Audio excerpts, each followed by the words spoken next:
C'est aujourd'hui qu'Ali Bongo Ondimba prête serment, soit 3 jours après la validation de sa réélection par la Cour constitutionnelle. La cérémonie de prestation de serment aura lieu au palais présidentiel et 600 invités sont conviés. Pour parler de cette situation qui prévaut au Gabon, je reçois sur ce plateau M. Ismaël Ouedraogo pour l'édito du jour. Bonjour et bienvenue sur ce plateau. Bonjour Benazir, bonjour à tous. Alors, M. Ouedraogo, peut-on parler d'une prestation de serment à la usarde, voire à la va-vite? D'accord, ça c'est une belle question introductive. Alors disons tout simplement que nous sommes dans un contexte qui est assez particulier à l'issue des élections présidentielles donc au Gabon. Le Gabon qui vient de sortir d'un long périple, faut-il le rappeler, avec notamment les contestations, les morts qui ont également été enregistrés. Vous savez qu'aujourd'hui le pays est dans une situation très délicate. Jean Ping n'a pas encore totalement abandonné la lutte parce qu'il a demandé à ses partisans d'être toujours mobilisés. Mais la situation a repris de plus belle. Je veux parler notamment de la vie active au niveau de la capitale Libreville et dans certaines villes de l'intérieur. Et Ali Bongo Ondimba donc repart pour un nouveau mandat de 7 ans à la tête du Gabon. Bien entendu, vous avez parlé du nombre d'invités, 600 invités donc tirés sur le volet. Ça veut dire que ce sera sans doute des invitations sélectives. Tout le monde n'aura pas forcément droit au palais présidentiel pour participer à cette cérémonie. Un aspect également très important, c'est le fait que la plupart des chefs d'État africains ont traîné les pieds donc pour féliciter le président élu du Gabon. On a vu depuis quelques heures maintenant l'une des lettres qui a été rendue publique, c'est celle donc de Macky Sall, président de la République du Sénégal. Mais en dehors de Macky Sall, les autres chefs d'État ont pour la plupart ont pris acte donc de cette élection de Ali Bongo Ondimba à la tête de la République du Gabon. Le Gabon aujourd'hui qui vient là d'expérimenter encore ce qu'on pourrait appeler crise post-électorale pour une deuxième fois. Une élection qui se déroule sur le sang. La démocratie devrait mieux se dérouler dans nos pays africains que ce qui nous est donné de voir aujourd'hui ou de constater par rapport à ces scrutins-là. Avant de revenir sur la question de la présence africaine au niveau de cette cérémonie, selon RFI, aucun ministre français ne devrait faire le déplacement. Ali Bongo serait-il lâché par la France ou est-ce une simple mascarade? Ali Bongo serait-il lâché par la France ou une simple mascarade? Toujours est-il que s'il était lâché par la France, c'est une bonne chose.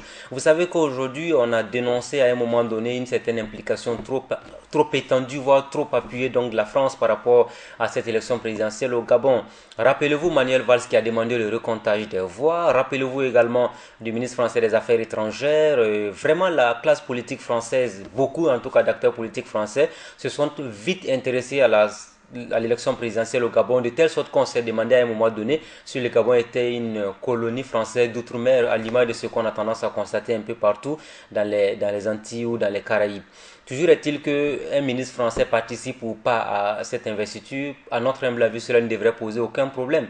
Le Gabon est un pays indépendant, le Gabon est un pays souverain, le Gabon est un pays, au-delà de tout ce qu'on peut dire, ce n'est pas des Français ou encore ce ne sont pas les Français qui vont venir aujourd'hui donc diriger le Gabon. Ce sont les Gabonais qui doivent lutter pour l'avenir de leur pays. Si un ministre français ne vient pas et qu'aujourd'hui Ali Bongo qui a déclaré, rappelez-vous, dans le feu de la crise post-électorale liée à cette élection-là, clairement qu'il était donc une des victimes de la France-Afrique.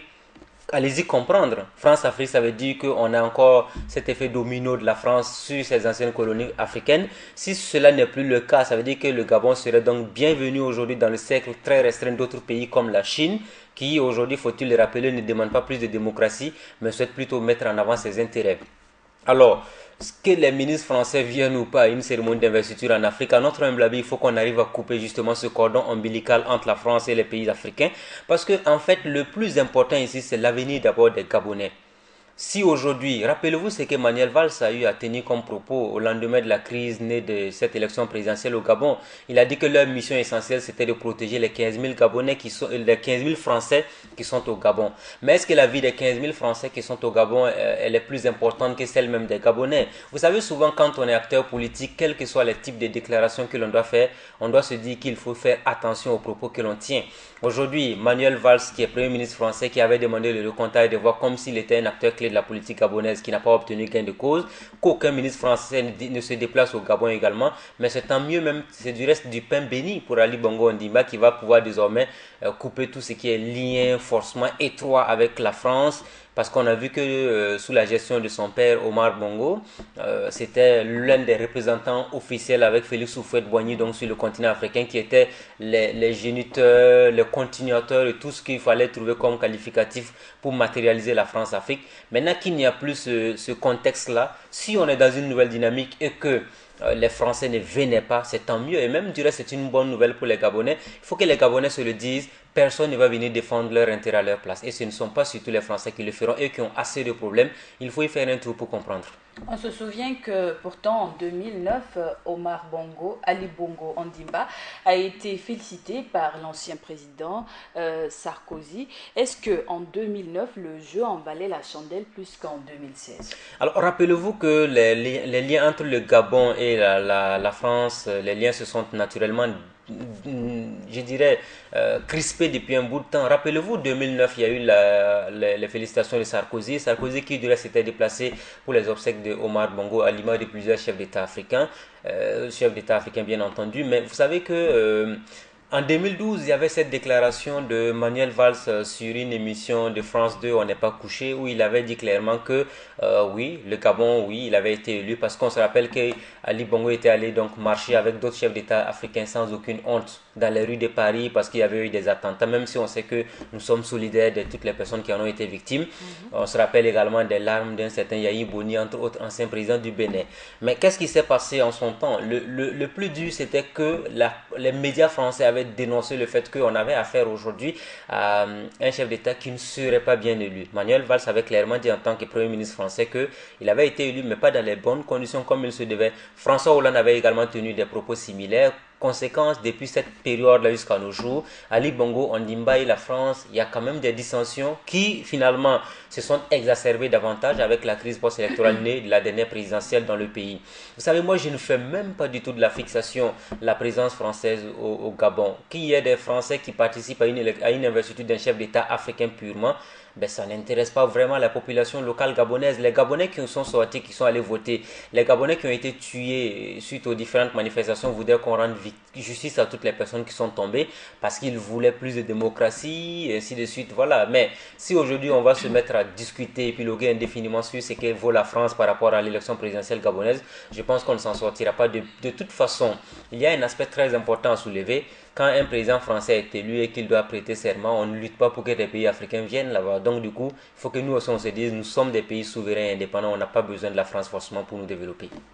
Effectivement, pour cette prestation de serment, seuls deux chefs d'État ont confirmé leur présence, à savoir Ibeka du Mali et le président de l'île Sao Tomé et Principe. Alors, peut-on parler d'une... en quelque sorte, je dirais, une protestation sourde de la part des pays africains? Les pays africains, comme je l'ai dit il y a juste un instant, ont pris acte donc de l'élection du président Ali Bongo pour un nouveau mandat de 7 ans à la tête de son pays. Il y a également donc certains qui ont envoyé des courriels de félicitations, je pense au président sénégalais Macky Sall. Mais si Ibrahim Boubacar Keïta du Mali ou encore le président de Sao Tomé et Principe ont décidé d'y aller, c'est leur agenda qui leur permet d'aller sans doute, ou encore ce n'est pas parce que les autres chefs d'État viennent forcément à votre investiture que votre pouvoir est suffisamment légitimé. Il faut qu'on soit clair là-dessus. Aujourd'hui, même si tous les chefs d'État africains se déplaçaient du côté de Libreville, il y a au moins des comptes à solder sans doute au lendemain de cette investiture. Il y a eu des Gabonais qui sont tombés parce qu'il y a eu des manifestations de rue. Qui a fait quoi? Il faut qu'on rende justice à ces personnes. Et puis il y a également un autre élément très important. Le développement du Gabon ne signifie pas forcément la réussite d'une belle cérémonie d'investiture. Le développement du Gabon, cela s'entend des politiques audacieuses que le gouvernement qui va mettre en place, le président Ali Bongo, va travailler à faire en sorte que cela puisse émerger pour permettre aux populations de véritablement sentir cette croissance tant souhaitée. Mais il y a également un aspect très très important. Vous savez qu'au lendemain de l'élection ou la confirmation de sa victoire, Ali Bongo a parlé notamment de ce dialogue qu'il entend ouvrir avec l'opposition politique et toute la classe politique pour mettre surtout en avant ce qu'on pourrait qualifier de gouvernement d'union nationale.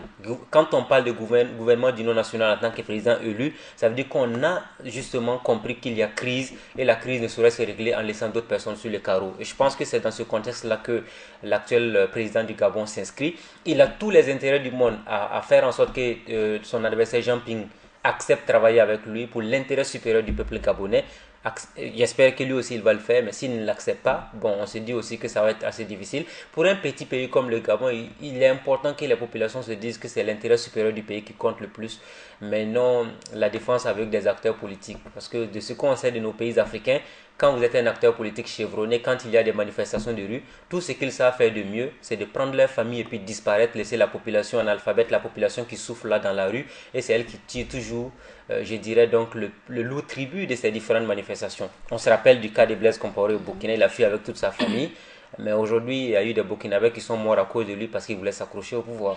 Alors donc, dans cette situation lâchée par la France et pratiquement par l'Union européenne et boudée par les pays africains, quel avenir donc pour Ali Bongo à la tête du Gabon dans la phase de la diplomatie, du rapprochement entre les différents pays? Le Gabon est un pays immensement riche, ne l'oublions pas, donc le sous-sol gabonais peut permettre au Gabon de s'enrichir. Si la France ne veut plus travailler avec le Gabon, la Chine va prendre ça comme du pain béni. Et le Gabon n'est pas boycotté par les pays africains. J'en ai la conviction parce que bientôt vous allez voir qu'Ali Bongo, aucun chef d'État africain ne va refuser de le recevoir parce qu'il a été élu dans des conditions catastrophiques. On a vu des chefs d'État qui ont été élus dans les pires conditions, mais après ils ont eu une amende honorable à travers les différentes actions qu'ils ont eu à poser sur le terrain. Moi, je ne doute pas un seul instant que le Gabon a encore un avenir, pourvu qu'ils arrivent à mettre en avant l'intérêt supérieur du peuple gabonais en résolvant surtout les questions politique avec Jean Ping qu'il faut impérativement démarcher pour qu'il puisse faire partie de cette équipe qui va gouverner le pays. Merci beaucoup, Monsieur Ismaël Ouedraogo. Merci d'être venu sur ce plateau pour partager votre point de vue par rapport à la réélection d'Ali Bongo Ondimba à la tête de Gabon. C'est tout pour l'édito du jour, édito que vous pourrez retrouver sur la page Facebook de Burkina Info.